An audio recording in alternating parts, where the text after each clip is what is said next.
Wenstrup. Thank you, Mr. Chairman. Thank you both for being here. As Army Reserve Surgeon, I can say, as both of you had, that I served proudly for 2 Republicans and 2 Democrat presidents myself.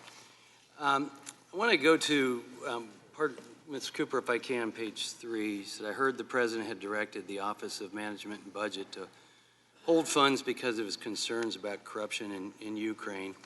And, you know, you're coming from the DOD side here. You know, I served a year in Iraq, and it was important, and I think it's something that the Army always does, as I have seen, that we don't want to deliver aid or assistance if it's going to some corrupt, or being delivered in some corrupt way. In other words, if we're going to build a medical treatment facility for the Iraqis, we want to make sure we're not getting charged 10 times as much. I mean, we're concerned about corruption in general when we're delivering funds through the DOD. Is that correct?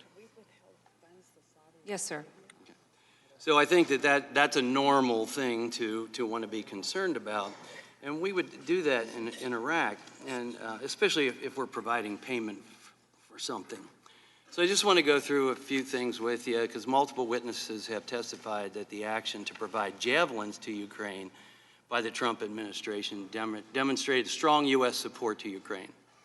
Ambassador Yovanovitch, in her deposition, said President Trump's decision to provide lethal weapons to Ukraine, that our policy actually got stronger over the last 3 years. She also said, in terms of lethal assistance, we all felt it was very significant with this that this administration made the decision to provide lethal weapons to Ukraine. Ambassador Taylor said it was a substantial improvement in that this administration provided Javelin anti-tank weapons.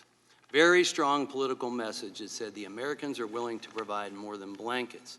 Ambassador Volker testified that providing lethal defensive arms to Ukraine has been extremely helpful.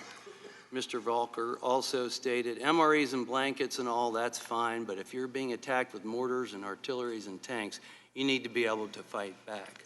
Secretary George Kent stated that javelins are incredibly effective weapons at stopping armed advance, and the Russians are scared of them.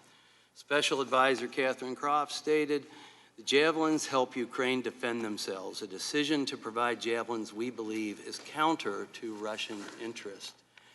Do you dispute what these witnesses have testified to, including Ambassador Yovanovitch, Taylor, Volker, and others?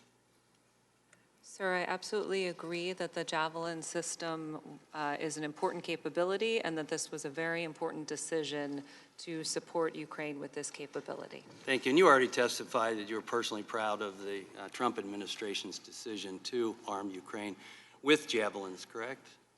That is correct, sir. So one of the things on page 3 tonight, you were talking about a meeting July 26th, and after that you said, I was aware the national security community expressed unanimous support for resuming the funding as in the U.S. national security interests. That's correct? You said that tonight? That's correct, sir. So I guess I take a little question with resuming, because we don't want to resume as is. Would that be correct? Because as is would not include javelins. Sir, I'm not sure I'm following. Well, what I was going to say, in the previous administration, javelins were not provided, even though they could have been. President Obama stopped the javelins. He could have delivered javelins, let's put it that way. Sir, I think I should clarify what I meant by that statement. Resuming was just referring to the fact that OMB had placed a hold on the assistance, so we weren't spending. Okay. And I wanted to resume the spending. Okay, well, so that we could maintain this policy, maintain the strength. Maintain the policy, but I guess what I'm asking, there is a difference, and I think under Secretary Hale, you might, I thought I saw you nodding, the difference being that as it's resumed, in this case, now it included javelins, which the Obama administration denied. Is that correct?